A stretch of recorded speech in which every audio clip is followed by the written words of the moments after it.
আমরা যদি চাই প্রত্যেকটা মানুষ দ্বীনের দায়ী হতে পারি।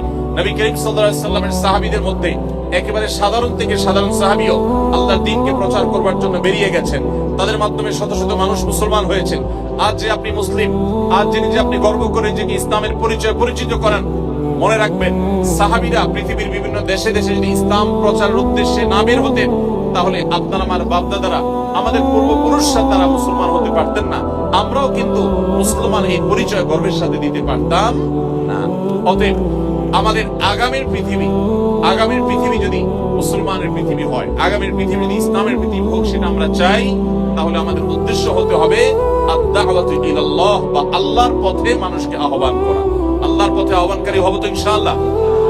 মনে রাখবেন, আপনি একা ইবাদত বন্দেগী করে খুব অল্প পরিমাণ সওয়াব কামাতে পারবেন, কিন্তু আপনি যদি দাওয়াত দিয়ে মানুষকে ইসলামের পথে আনতে পারেন, যত মানুষ আপনার মাধ্যমে আসবে